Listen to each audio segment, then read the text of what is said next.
Thank you for joining me today.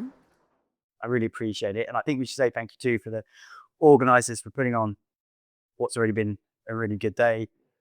Um, None of this could take place there without sponsors. I think we're all aware of that. So if you can, between the talks, go and chat to them in the expo. And that will help events like this really take part. There is a change to the scheduled programming. I hope you don't mind. We're going to talk today about...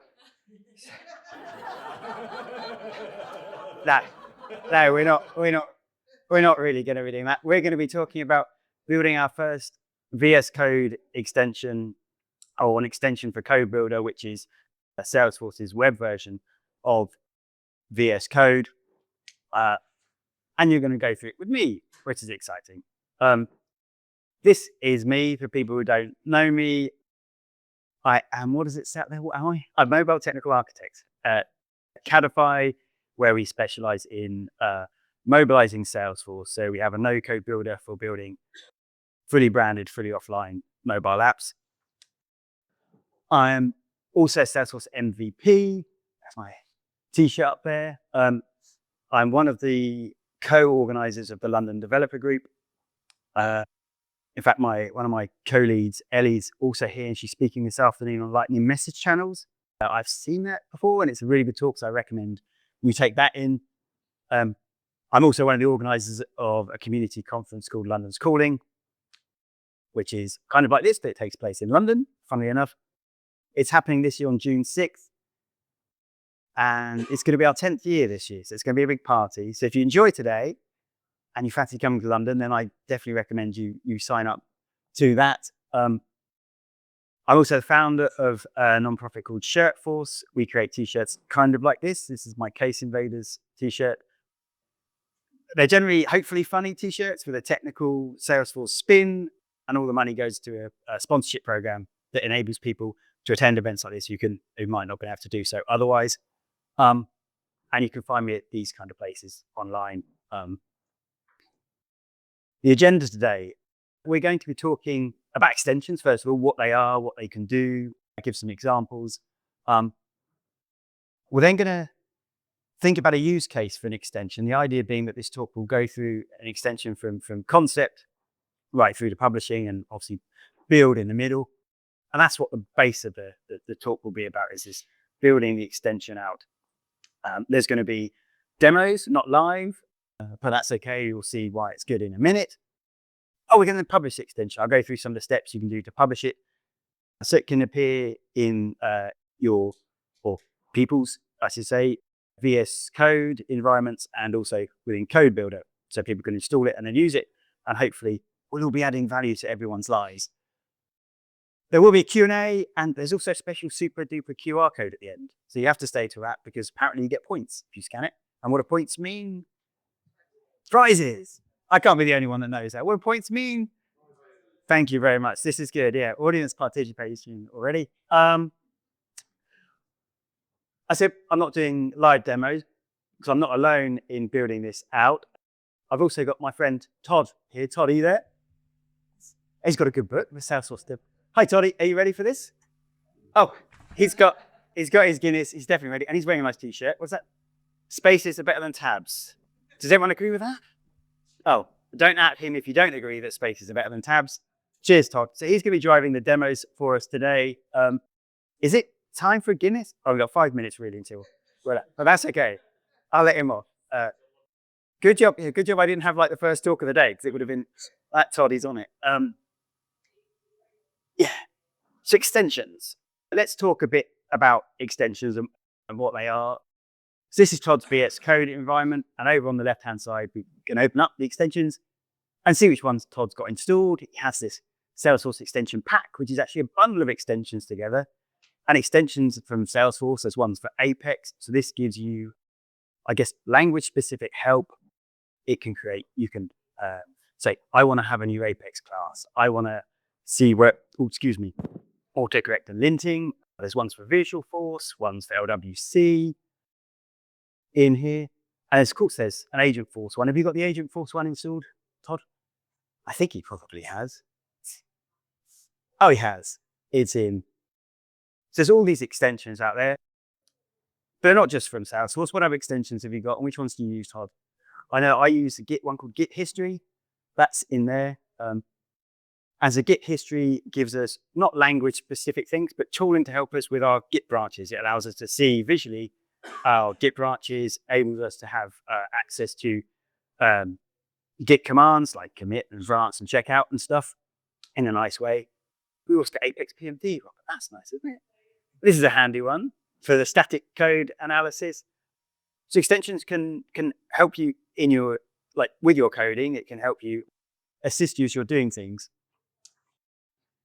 They don't have to just add functionality. They can also add theming. So Todd's got one called Code is in bed by 10, which is a theme for VS Code. That's an extension too. And this is more of a UI type upgrade to the editor. But what if you got, what about a use case for why you might want to build your own one? Right? Why might you want to add something into VS Code? But Todd was working away and he had this, so he's going to show you first of all that you can invoke extensions, not just through the command palette, like accessing Git branches, which you can do here. This one says, it knows he wants to do this. Extensions also know about the context you're in. So it knows the type of file you have, the type of project you have. It knows, for example, here that I've got text selected. And so I'm given the opportunity to run a function with the selected text. It knows about your context here. You can invoke extensions through context menus, as Todd's showing here. And these all kind of bunched up the SFDX ones, which is all quite cool. So extensions have the power to know what you're doing in your project, what your project is. But it also can display things in like the sidebar. So this extension is the Git history one here, showing us out here. But you can also take advantage of the full screen or the main content area and give your users interactive functionality. To hear from here, I could see what's in a particular commit. I could check out to things. I could rebase, for example. And one of the things that Todd was thinking was he was looking at this XML meta file and thought, this is only short, but I don't really understand this. And so a use case for building an extension might be, what if we could make this readable? And so that's what Todd did. He saw this and thought, there's something I could do here. I could give value to the community. So he created a Salesforce Flow Visualizer extension. He even came up with a cool graphic for it. It's a flying squirrel called the Salesforce Flow Visualizer. And Todd, can you show us how this might work? If you go back to our flow file, our meta file, and by using the command palette, so Control Command P, I think it is, we now have a Flow Visualizer command. And when Todd runs that, magic, we get a visual representation of something that would be hard to read in here. This is obviously a basic flow, and you might be able to read that, but it tells us what the nodes are in this flow. And this is basic, but what if we had a bigger flow? Todd, have you got any bigger flows? It does. He has one here, and it's 12,000 lines long. I can't read that XML. I wouldn't want to. It's also not my flow, I should say. This huge one here, it was donated as part of my build thing. I asked people, have you got any hard flows? And this is what it looks like. It's absolutely ginormous, far too big. And this is from a long time ago, by the way. And you see that the extension is able to handle this and render it out nicely on here. We can zoom in and we can move around. And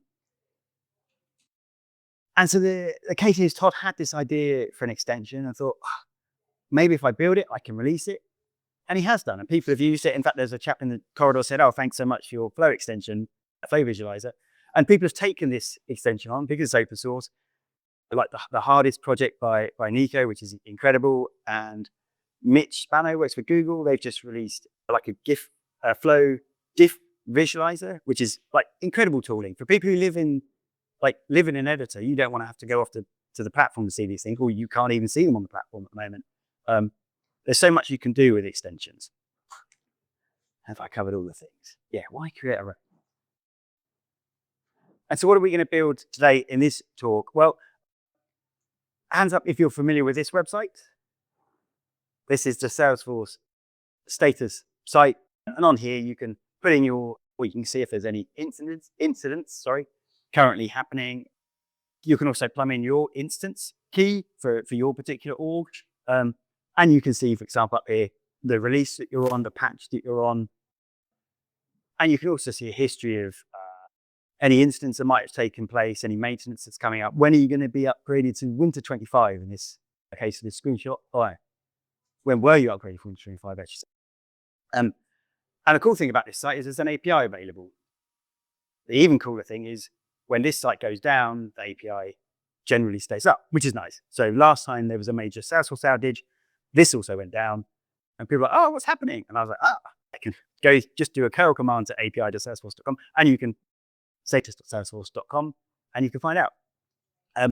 So thinking here is, what if we could bring this kind of information into our VS Code environments where you're developing, and you might want to say, has my org been upgraded yet? Am I on the pre-release? I can't remember which Scratch org I've got pre-release on or whatever. We can do this. So let's get started. What are we going to need to build our plugin? Well, the VS Code comes with a whole load of an extension API, which allows us to hook into things like the menu bar, the tab areas, knowing which file you've got, the command palettes, all that kind of stuff. That's handy. We're not going to start from scratch here. Todd's using a Yeoman scaffolder. Has anyone used Yeoman before putting in their projects? If you haven't, it's quite cool. Let's say you want to start a React project. You can go on here, find a React thing, and then basically you get a nice whole load of scaffolding that might usually take you quite a while to get set up. And handily for us, there's a code one from Microsoft on here. And so Todd, can you install these things? He's going to install them like that. Just an npm install, installing Yo, installing the generator for our VS Code extension. And that last thing, the VSCE, is for packaging. So we're gonna need that later. But let's install those. And with them installed, we can start our project. And Todd is going to do this. Oh, look at that. I've got on my slide, it says I should be here about 12 minutes. And we're 12 minutes and 20 seconds in. So this is going perfectly. So Todd's running this. He's run Yo code. It then gives him a list of options. Does he want to build a TypeScript extension, JavaScript extension? Does he want to build a theme? He says he wants to have a TypeScript extension. It's going to do some cool stuff. We don't care about that, but it gives him the opportunity to create a Git repo and that kind of thing. And with that done, it's going to create us a local directory. Todd, if you can CD into that directory for us, and then we'll open up the project in VS Code and see what we've got as a starter. So here's our project. There's a couple of files of importance. The package.json, where lots of cool stuff lives, tells us about our project. And it has an area which says contributes. And in here, there's an area called commands. And out of the box, we get this hello world command, which is handy. And that's going to run this thing here, sfstatus.helloworld. We then have a root file for our actual extension code, which is this extensions.js. And in here, it's saying the VS Code.commands register our hello world command. And what that will do in this case is simply output a notification message that says hello world from sfstatus. That's cool. Can we run that? Yes, we can run that from within VS Code on the sidebar F5. That then opens up a new instance of VS Code where our extension is now running. And as you can see in the command palette, we've got our hello world command. If you clear those other bits down, run that for us, Todd. And then our notification pops up. And it's come from our sfstatus. So that's our first VS Code extension. I hope you've all enjoyed my talk today. No, not really, of course not. We're going to do some more stuff. So first of all, let's see how the dev lifecycle is, right? How do we make our changes and see them live? So we'll change the title of our command palette entry in here, and then we'll update the message to say hello world from our presentation. Question is, can Todd spell presentation? Yes, which is amazing. It doesn't normally happen. Yeah, now if we run that again, we can use the F5 key to run that. That brings up our second instance of VS Code. And in here now, if we type in Todd, we've got our Todd command and our updated notification. So the turnaround between wanting to make a change and seeing it in action is very short, which is lovely. We don't always have that luxury as Salesforce developers. but we can when we're dealing with this tooling. So that's pretty good. But what about our use case now? We've got our Hello World project ready. What about our use case? What are we going to do? Well, there's this API endpoint, status.salesforce.com, and we want to basically ask that about our org that our project is using and bring back some of that information.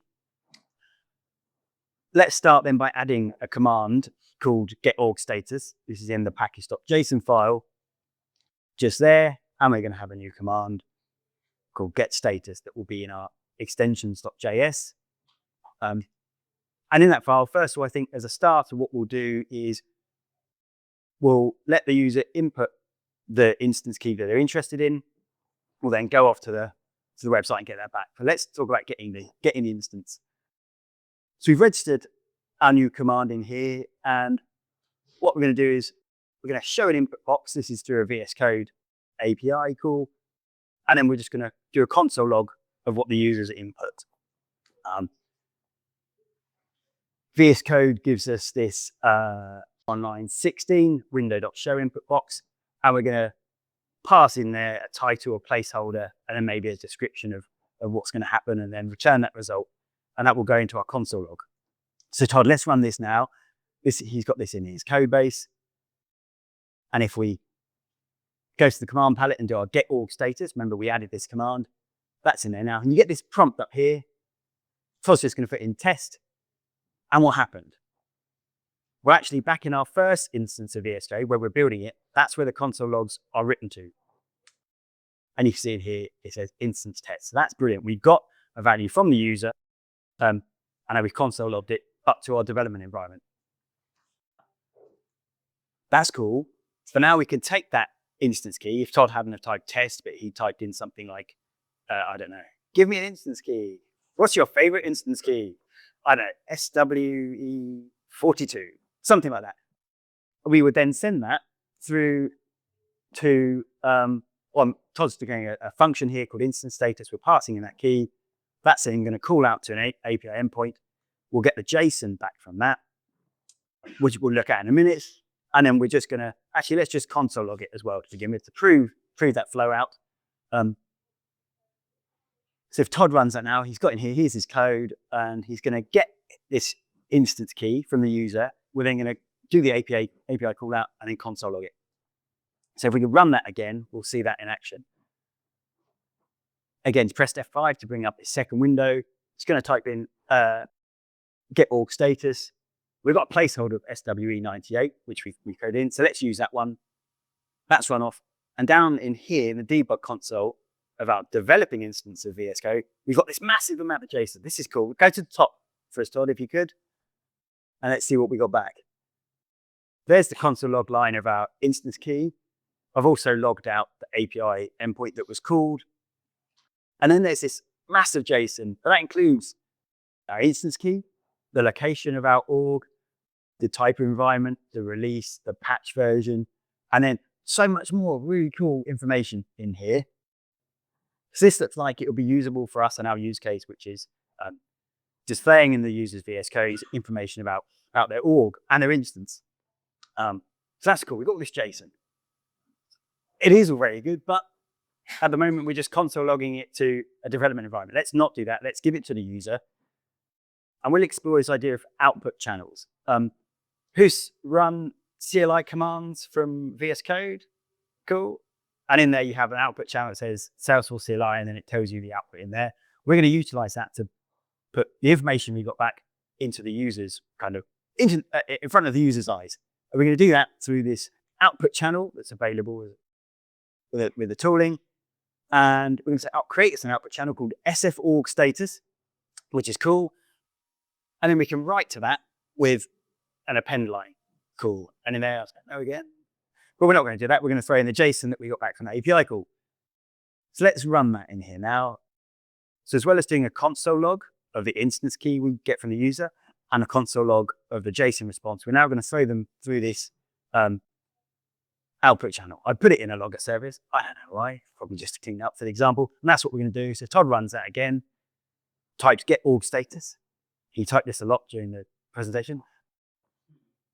let's clear these bits down actually. Oh, just showing the output channel. So here's where they live. In here, we've got things like Git, Pretty, whatever else you might have installed. And our output's going to appear in one of those new channels. So if we type get org status, and we'll use the default instance key again, SW98, because it was up and not having problems. Now in our output channels, we have our SF org status. How professional. And then in there is all the JSON that we got back, basically everything we put out in our console log. So this now is a usable extension. We could leave it here and say, right, if the user can read and understand what's in here, then they're going to be happy. They'll know what release they're on. They'll know whether there are any incidents. They just have to parse all this JSON. Obviously, we don't want the users to do that because it's not pay friendly. So what else can we do? How about we display the information back in a nice pop-up modal for the user, right? Just the key pieces for them.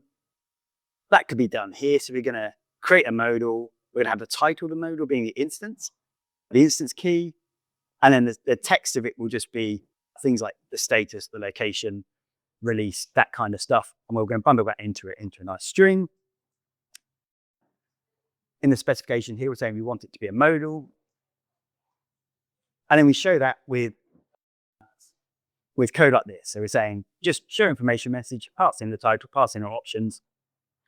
And if Todd runs that, we now have something that probably could be shippable, right? And people say, woo, Todd, you're great at building VS Code extensions. Thanks for that. There's the code. Yeah, let's run this now. We're still taking input from the user for their instance key. So type get org status, put in our instance key. Oh my God, that's so cool, isn't it? That's good. That is good. We've got the instance key up here, pulled up the status. Oh, the type of environment, which is handy. Although that's not strictly what we're after. We want to know whether it's a sandbox or Scratch org or developer org or production. You don't get that just from what we get back from the status site. And it tells us the release it's on, and also the patch, which is handy. Don't often get to see that, but during the release windows, that changes a lot. And that can have all sorts of, you say, oh, I'm still on the same release. Why is this now broken? Well, the patch number may have incremented and you'll see things. So this is good, right? That is good. But we're still asking the user, can you type in your instance key? Who knows the instance key of their prod org? No one does. Who knows the instance key of any of the scratches that they're on? No. What if you've got lots of Scratch orgs? What if you've got lots of sandboxes? You've got no idea. But when you're in your VS Code instance, if you set them up with the CLI, you're giving them an alias, right? My prod org, my Scratch org, whatever. Does anything know the instance key of the orgs? Yeah, your org does. There's an organization record that knows the instance key. That's cool. Do we know what the current org is? Well, there's a file called sfdxconfig.json, and that knows the alias of the current org that your default org for your VS Code. But we can't do anything with an alias, but we can get the username if we look in this file. And that has a mapping of aliases to usernames. Can we query our org with just a username? You can. It took some digging. None of this is documented, so it might break. Your mileage may vary, but currently this is how it works.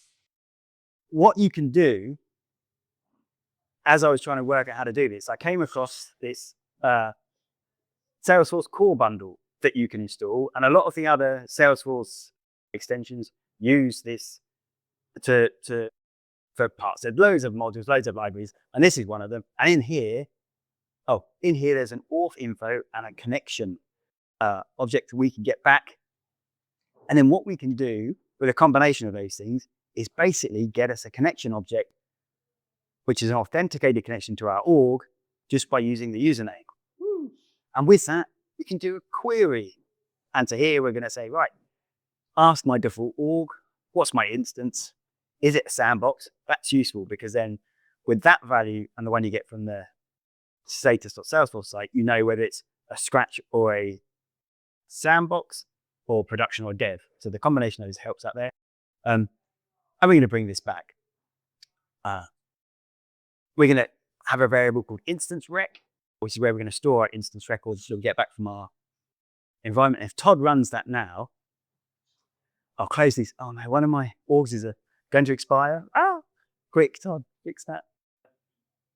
If we run this now, Todd, what we're going to see in the input box as our placeholder isn't SWE98 anymore. That's going to be the actual instance key from the org that we're currently connected to. And if we continue through, we'll see that we've got a Spring 25 org, which is good. And if I look in the output channel, what I've done now is I've also logged a response back from our query. So where I'm querying that organization record. And here's the information that we get back. And you can see in there, there's our GBR58, which is our instance key. And the other things I asked for, as whether it's a sandbox, and that kind of stuff.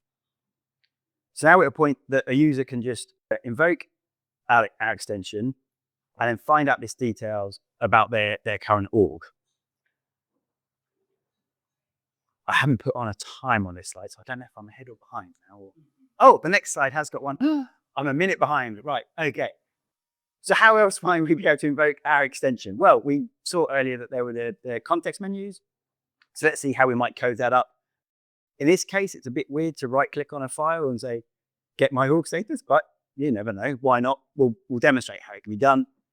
In the package.json, we have these entries here for explorer/context. And in there we say, this is the command that I want to invoke. And we then have a group as well. So what that group is like the SFDX commands, they might have been pulled from several different extensions, but they live together. And so they have the same group name. We're just keeping this Z commands because we don't care. And that's why it kind of lives by itself. If we run that now, right click on any other file, there's our get org status.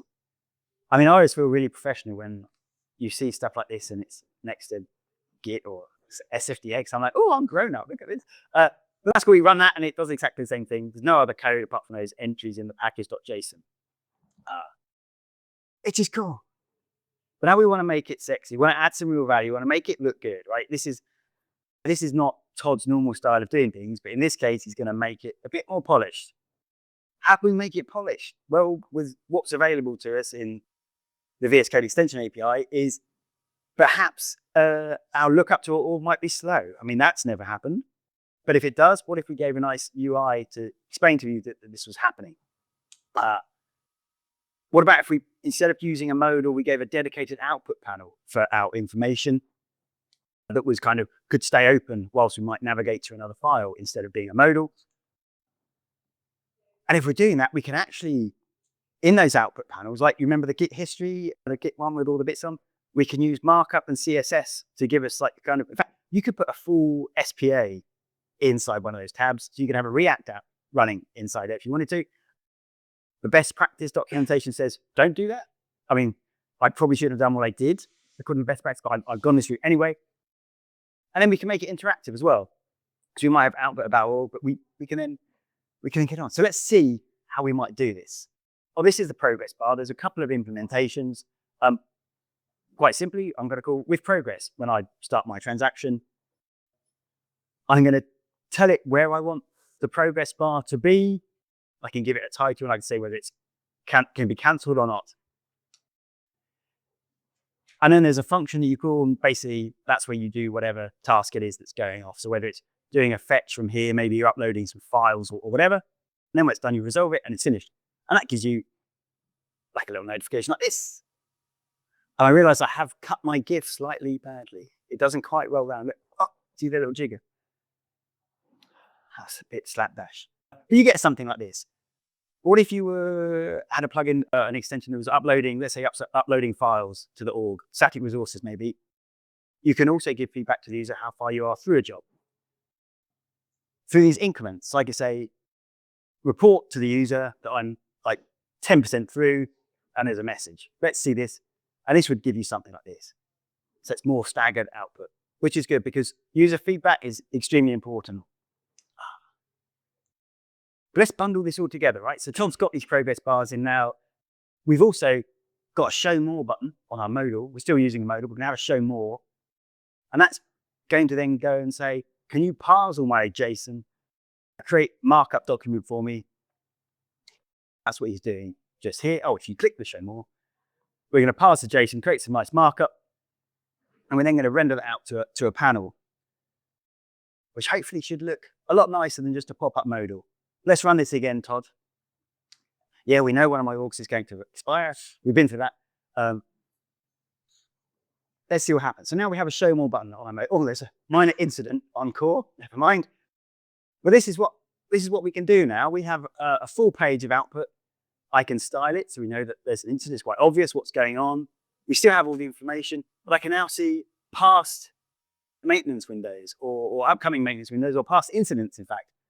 I mean, I know when summer's coming in this org, which is cool. I can see incidents and I can interact with it. Because this is markup, I've now got anchors, so I can click on an incident, I can go straight out and then see exactly what's going on.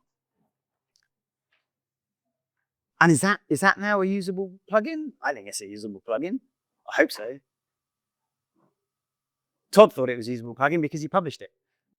At this point, there was only one download. That was me. I don't know what it's at the moment. I think it's like 12. Like I said, it's only really a demonstration plugin, but it works. And how do we get it up here to be installed? I even made a graphic. You don't do a like on? No, that's what. I haven't been sued yet, so we're all good. It's a different cloud, that one. To publish an extension, you need to register for an Azure DevOps account on there. And once you're through there, you essentially have an area where you a dashboard for your listing. So you can create a listing for Salesforce org status. We can package our project up with this command here. You just run that in the directory, and that will bundle up the package and give you a zip file, and then you just drag that onto your listing, and it's up there. That then appears in the Visual Studio Marketplace, and you can act like some proper professional. You're tooling out there. You then, of course, have to, if it's linked to your GitHub, you then have to field all the PRs, right, that come in, which is a bit that's not so fun. But, you know, it has ups and downs. And then when you've got that package extension for the Visualforce Marketplace, if you register for the Open VSX registry, which sounds quite scary, but it's not. I think you just link it to your GitHub account. You can then take the same zip file that you had for the marketplace, VS Code Marketplace, put it onto there, and that then becomes available for Code Builder. So with very few extra steps, you could go to your Salesforce AE and counterpart say, hey, did you know you can use Code Builder with my plugin? Oh, aren't you great? Yeah, it's cool. So summary, what have we done? Well, extensions are awesome. Like, they're really good. I'm such a fan of tooling. I guess we all are. We wouldn't be kind of maybe in the jobs that we are. They really do help you. And I have so many extensions now installed that I just take for granted. I don't even remember installing them. They've just been there since day dot, and they just take care of me. And if you're going to build an extension, there's a whole set of supporting AIs. You can do some incredible things. Like I said, you could build a whole SPA and have that inside your VS Code extension. I mean, context switching is such a big thing as developers. We don't want to be doing that. It's cool. There's lots of good videos and docs out there as well. If you've got an itch, then scratch it. That would be my word of advice.